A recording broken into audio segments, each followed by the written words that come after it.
एक संत हुए हैं उड़ीसा के, उत्कल प्रदेश के, जिन्हें पंच सखा के नाम से कहा जाता है। पंच सखा, 5 थे इसलिए इनको पंच सखा कहा जाता है। एक तो उड़िया भागवत के रचयिता बाबा श्री जगन्नाथ दास जी महाराज, पंच सखाओं में एक सखा, उड़िया भागवत के रचयिता। आज भी उड़ीसा प्रदेश में घर घर में उड़िया भागवत जी का पारायण होता, पाठ होता है। एक प्रकार से वैष्णवता के, भक्ति के संस्कार उसी के प्रभाव से बचे हुए हैं। उनको श्री चैतन्य महाप्रभु जी ने अति बड़ी जगन्नाथ दास कहा, तो आज भी उनको अति बड़ी जगन्नाथ दास उड़िया लोग कहते हैं। इसका भी एक बड़ा रहस्यमय प्रसंग है हितम ऋषि। श्री चैतन्य महाप्रभु जी गरुड़ स्तंभ के पास खड़े होकर मानसी में डूबे हुए थे, और अब जगन्नाथ मंदिर में भीतर जाके तो सेवा कर नहीं सकते, तो मानसी में जगन्नाथ जी की सेवा कर रहे थे। तो पुष्प चयन करके हार बनाया था और हार पधरा रहे थे, लेकिन जगन्नाथ जी का मुकुट बड़ा, मुखार बिंद बड़ा और हार पड़ गया छोटा। तो सोच रहे थे कैसे पहरावें इस हार को। तो पीछे जगन्नाथ दास जी खड़े थे, जो श्री चैतन्य महाप्रभु जी से आयु में बड़े थे। उन्होंने बड़ी विनम्रता से कहा, महाप्रभु उसको थोड़ा हार को खोल करके तब कंठ में पधरा दीजिए, आ जाएगा। और मेरे भीतर की मानसी सेवा को देखने वाला ये महापुरुष कौन? महाप्रभु जी ने मुड़ करके देखा तो बस प्रगाढ़ आलिंगन किया और कहा कि वस्तुतः ये जगन्नाथ से भी बड़े जगन्नाथ के दास, आप अति बड़ी जगन्नाथ हैं। तो अति बड़ी जगन्नाथ दास उनको उड़िया में आज भी कहा जाता है। जगन्नाथ दास जी, यशोवंत दास जी और बलराम दास जी, अच्युतानंद दास जी, और एक कौन है, एक नाम मैं भूल रहा हूं। जगन्नाथ दास जी, यशवंत दास जी, अनंत दास जी, बलराम दास जी और श्री अच्युतानंद, ये 5 हो गए, ये पंच सखा। जगन्नाथ जी इन 5 के साथ खेलते थे, इसलिए इनको पंच सखा कहा गया, जगन्नाथ जी के पंच सखा। इनमें बलराम दास जी का भी महाराज बड़ा विलक्षण जीवन चरित्र है। इसको अन्यथा रूप में मत ले लेना आप। इसको भगवान की कृपा करुणा अपने आश्रितों के ऊपर कैसी है, इस अर्थ में इसको लेना। इसलिए मैंने बहुत प्रार्थना पूर्वक आपसे निवेदन कर दिया है कि कहीं इसका गलत अर्थ आप लोग मत लगा लेना। बलराम दास जी बड़े उच्च कोटि के भगवान के प्रेमी भक्त थे। संगीत विद्या के बड़े मर्मज्ञ थे। आप पखावज बहुत बढ़िया बजाते थे, मृदंग। तो एक देवदासी, एक नर्तकी नृत्य करती थी जगन्नाथ जी के यहाँ, और उसके भी नृत्य में जगन्नाथ जी रीजेंस के लिए आपने गान बजान किया, और उस गान बजान से उसकी निकटता इनसे हो गई। और भैया बुरो मत मानियो, धधकते भय अंगार पे कोई घी को कलश धर दे, वो कहे घी को कलश पिघलेगो नहीं, घी पिघलेगो नहीं, तो ये कैसे संभव है, हैं? घृत कुंभ समा नारी तप्तांगार को पुमान, घी से भरे हुए कलश के समान स्त्री का शरीर होता है, और धधकते हुए अंगार के समान पुरुष का शरीर होता है। अंगार पर घी रखा जाएगा तो वो पिघलेगा अवश्य। इसलिए बुद्धिमान पुरुष, साधक पुरुष दूरी बनाकर रखना चाहते हैं। यदि स्त्री साधिका है तो उसे ये निश्चय करना पड़ेगा, मेरे तो गिरधर गोपाल दूसरों न कोई, जाके सिर मोर मुकुट मेरे पति, मेरो पति सोई। ये उन्हें निश्चय करना पड़ेगा। और यदि कोई पुरुष साधक हैं तो उनको भी ऐसी ही मर्यादा बनाकर रखनी पड़ेगी।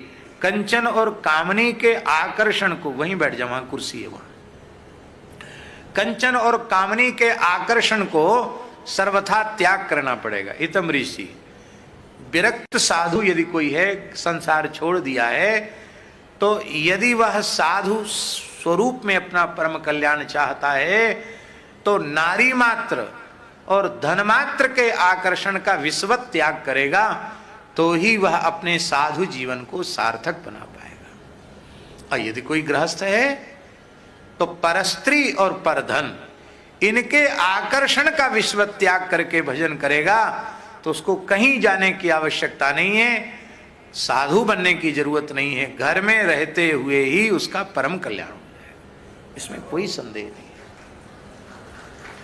पर जीवन में सावधानी तो रखनी चाहिए।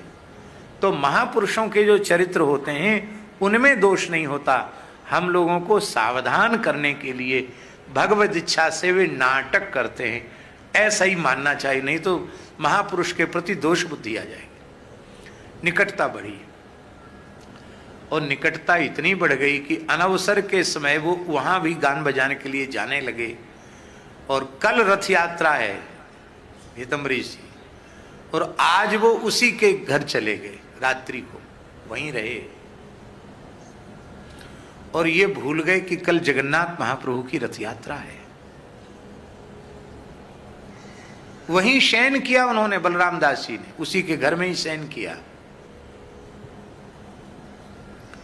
और सवेरे जब वह जगे तो उन्होंने देखा कि शंख बज रहे हैं और विजय घंट का नाद हो रहा है, लोगों के घरों के द्वार पर कलश रखे हैं, दीपक जल रहे हैं, कदली स्तंभ हैं और गाय के गोबर से लीप करके चौक पूरे गए, जिसको रंगोली कहते हैं, रंगोली बनाई गई है। वो बिल्कुल भूल गए कि आज क्या है। उन्होंने कहा रे ये क्या है, लोगों के घर में इस प्रकार से ये साज सज्जा क्यों हो रही है, कोई पुरी में उत्सव आ गया क्या? तो उस नर्तकी ने कहा कि अरे आप इतना भी भूल गए, आज श्री जगन्नाथ महाप्रभु की रथ यात्रा है।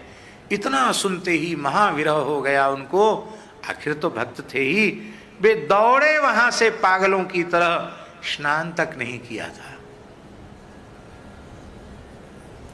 जो वस्त्र पहने थे रात्रि में सोते समय वही वस्त्र थे, और उन वस्त्रों का उससे स्पर्श न हुआ हो यह भी संभव नहीं था, स्पर्श भी हुआ। और उन्हीं वस्त्रों से वे आए और भूल गए बिल्कुल, और जगन्नाथ जी के रथ पर चढ़ गए। सखा तो है ही। अब अच्छी बातें भले ही समाज में प्रसिद्ध न हो, पर इस प्रकार की कोई घटना घटती है तो रसिक लोग, कौन से रसिक, वो वृंदावन वाले रसिक नहीं, अयोध्या चित्रकूट मिथिला वाले रसिक नहीं, विषय विष रस रसिक, विषय विष रस रसिक। विष कभी रस नहीं हो सकता, पर वो मूर्ख अभागे विषय के विष को ही रस माने बैठे हैं, पर निंदा पर चर्चा में ही सब कुछ मान लेते हैं। कानों कान बात फैल गई, देखो इतना बड़ा भगत बनता है, संत बनता है, देखो क्या दशा हुई उसकी, वहां रात भर कहाँ रहा। ये बात पंडा पुजारियों को ज्ञात हो गई थी। अरे ये आ गया शुद्ध शरीर से चढ़, मारो मारो मारो मारो मारो।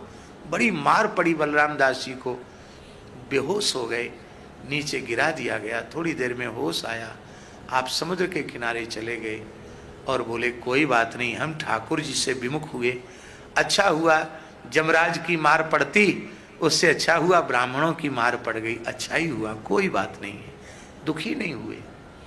अब हम जगन्नाथ जी के रथ यात्रा में नहीं जा सकते, तो भाव से तो रथ यात्रा में जा सकते हैं।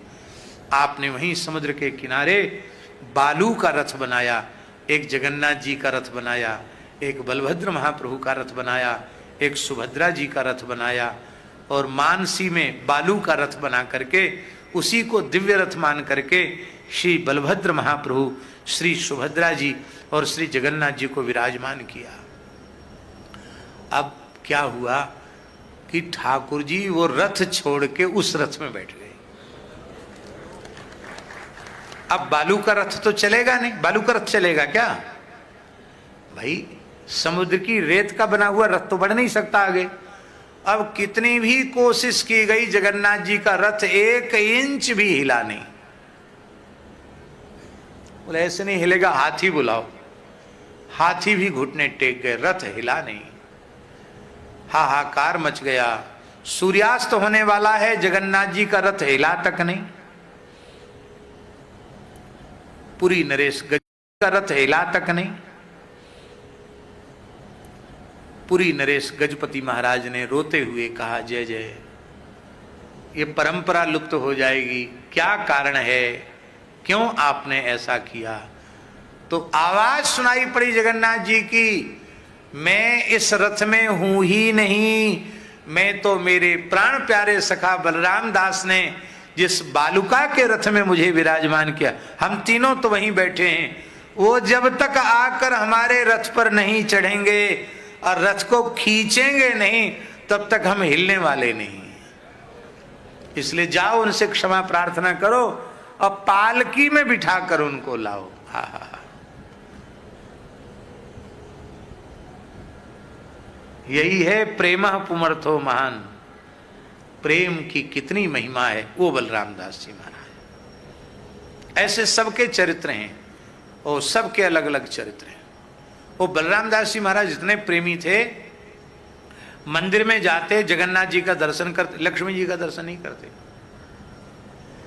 जबकि महालक्ष्मी ही जगन्नाथ क्षेत्र की स्वामिनी है, श्री क्षेत्र है, उसका नाम ही श्री क्षेत्र है, श्री जी का क्षेत्र है, उसकी स्वामिनी महालक्ष्मी है। जगन्नाथ जी के महाप्रसाद में इतनी जो महिमा है, महालक्ष्मी ने भगवान से वरदान मांग लिया है कि कोई भी मनुष्य मात्र यहां आकर के प्रसाद ग्रहण कर ले तो उसके गुण दोष का विचार नहीं करेंगे, जीवन में एक बार यहां बैठकर प्रसाद ले ले तो वह आपके नित्य धाम का अधिकारी होगा, ये वचन दीजिए। भगवान ने कहा ऐसा ही हो।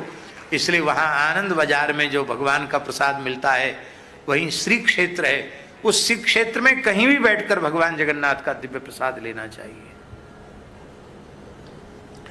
वहां तो एकादशी को भी सब जैसे रोज बनता वैसे बनता है।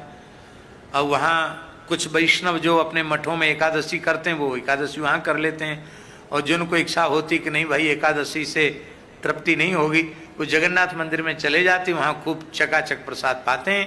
वहाँ तो कोई है नहीं, वहाँ एकादशी हाथ जोड़े खड़ी है, भगवान उल्टी लटकी है तो गलत बात है, पीछे हाथ जोड़ के एकादशी खड़ी, छोटा सा मंदिर है, लोग वहाँ पंडा लोग कहते हैं उल्टी लटकी, उल्टी सीधे नहीं लटकी, हाथ जोड़ के एक छोटी सी प्रतिमा है एकादशी महारानी की, वो हाथ जोड़ के वहाँ खड़ी।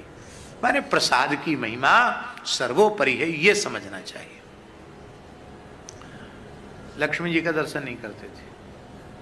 लक्ष्मण जी स्वप्न में आके कहती हमारे पास क्यों नहीं आते हो? बोले जगन्नाथ जी के व्यवहार में विषमता नहीं है, वो अमीर गरीब सब पर कृपा करते हैं, पर तुम्हारे व्यवहार में विषमता है।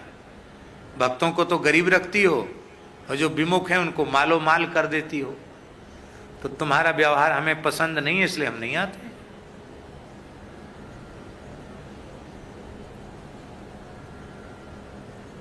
ध्यान दें, ऐसे बड़ी संख्या में इस देश में लोग हैं कि नहीं जिनके पास अरबों रुपया है, और आगे भी कोई भोगने वाला नहीं है, ये भी वो जानते हैं। और उनको ये भी पता है कि मर जाएंगे तो फूटी कौड़ी साथ नहीं ले जा सकेंगे, ये भी जानते हैं। लेकिन इसके बाद भी अच्छे कार्य में उनकी लक्ष्मी का व्यय नहीं होता। दशांश की बात जाने दें अम्बरीश जी, केवल हिंदू 1% धन भी गोवंश की सेवा के लिए ईमानदारी से समर्पित करने लग जाएं तो एक भी गाय रोड पर खड़ी नहीं दिखाई पड़ेगी, कचड़े के ढेर पर खड़ी नहीं दिखाई पड़ेगी। उंगलियों पर गिनने लायक लोग हैं जो गौ सेवा करते हैं, बाकी लोगों को मतलब ही नहीं। सामर्थ्यवान नहीं है ये बात नहीं है, भाव नहीं है। बलराम दास जी दर्शन नहीं करते थे, नहीं करना दर्शन। आपका व्यवहार हमें पसंद नहीं है, आप जिस पे कृपा नहीं करनी चाहिए उस पर ज्यादा कृपा कर रही हो, जिस पे करना चाहिए उस पर तो नाराज हो रही हो, हम नहीं जाते आपके पास।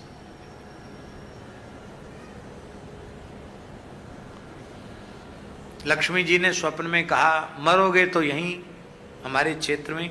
बोले नहीं, हम मरते समय बाहर चले जाएंगे, जहां आपका साम्राज्य की सीमा नहीं है वहां के बाहर चले जाएंगे।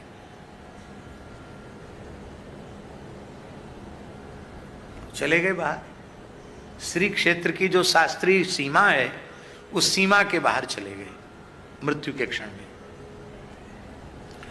जगन्नाथ जी आए, बलभद्र महाप्रभु आए, सुभद्रा जी आई उनके अंतिम क्षण में, और महालक्ष्मी जी भी आ गई।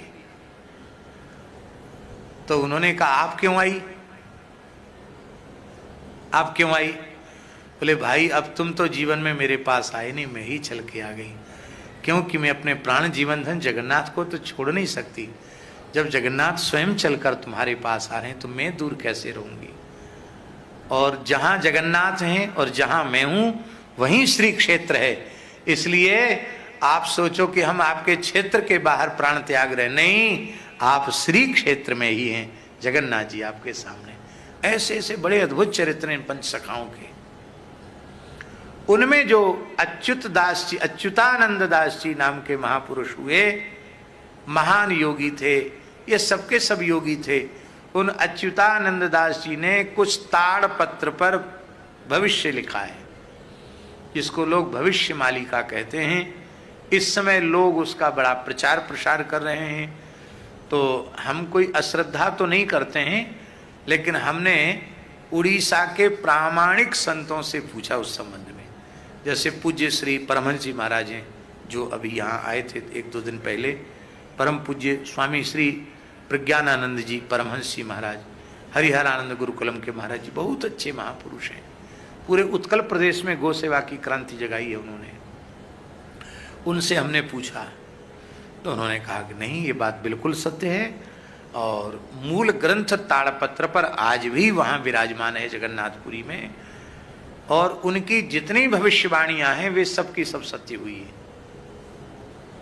उन्होंने भविष्यवाणी की थी कि भारतवर्ष मुगलों के बाद अंग्रेजों का गुलाम होगा, जबकि जगन्नाथ दास उनको अच्युतानंद दास जी को तो समाधि लिए 500 वर्ष से ऊपर हो गया। उस समय तो कोई अंग्रेज कोई बात थी नहीं, पर उन्होंने कहा था कि अंग्रेजों का शासन होगा, वो बात सत्य हुई। उन्होंने लिखा कि अमुक अमुक विक्रम संवत अमुक में देश स्वतंत्र होगा, लेकिन स्वतंत्रता के पहले ही उसके टुकड़े हो जाएंगे, तो पाकिस्तान बन गया, और वो म्लेच्छ देश होगा, ये भी उन्होंने लिखा है, वो भी सत्य हो गया। फिर उन्होंने लिखा कि जगन्नाथ मंदिर का पत्थर गिरेगा तो समझ लेना कि अब वहाँ महाविनाश आने वाला है। तो ऊपर से जगन्नाथ मंदिर का पत्थर भी गिरा, जो आज भी वहाँ पड़ा हुआ है, कम से कम 10-15 टन वजन का पत्थर नीचे गिरा है। ध्वजा में आग लग जाएगी, 2-3 बार आग लग चुकी है ध्वजा में। इतना जोर का तूफान आएगा कि नील चक्र टेढ़ा हो जाएगा, नील चक्र भी कुछ टेढ़ा हो गया, चूना झरने लग जाएगा, ये भी वो भी सब बात उन्होंने लिखी है। और जगन्नाथ जी के वस्त्र में आग लग जाएगी, वो भी लिखा है कि ये सब चिन्ह जब आ जाएं तब समझ लेना, और जगन्नाथ मंदिर का कल्प वृक्ष भग्न हो जाए तूफान में तब समझ लेना कि अब महाविनाश आने वाला है, और ये तृतीय विश्व युद्ध का संकेत होगा, ऐसा अच्युतानंद दास जी ने लिखा है। और कहा तीसरे विश्व युद्ध के बाद चौथा विश्व युद्ध का कोई उन्होंने संकेत नहीं किया, पर तृतीय विश्व युद्ध का संकेत किया है। और संसार में ऐसी परिस्थितियां बन रही हैं कि उससे लगता है कि ये युद्ध कभी न कभी हो जाएगा, क्योंकि जब से शुरू हुआ है वो बंद नहीं हुआ, कहीं न कहीं चल रहा है। और जैसे ही 10-20 देश इकट्ठे एक दूसरे के आमने सामने हुए, विश्व युद्ध हो जाएगा। तो उस विश्व युद्ध में बहुत भारी नरसंहार होगा, इतने लोग मारे जाएंगे। अच्युतानंद दास जी लिखते हैं कि विश्व की जनसंख्या मात्र 64 करोड़ रह जाएगी। कितनी? इस समय कितने हैं? 8 अरब से ऊपर। मात्र 64 करोड़ लोग जिंदा रह जाएंगे, उनमें 31 करोड़ भारत में होंगे। बचेंगे कौन? बोले जो भगवत शरणागत भक्त होंगे, जो गौ और ब्राह्मणों के उपासक होंगे, वैदिक सदाचार जिनके जीवन में होगा, उनको भगवान ही कृपा करके बीज रूप में बचा लेंगे, ऐसा भी लिखा। इसलिए कहा भगवान नाम का जप करो, त्रिकाल संध्या करो, यूं करो त्यों करो, और भगवत शरणागत हो जाओ, सावधान हो जाओ, तो भगवान तुम्हारा नाम लिस्ट में लिख लेंगे और तुमको बचा लेंगे, नहीं तो फिर तुम्हारी तुम जानो, विनाश तो होने वाला है।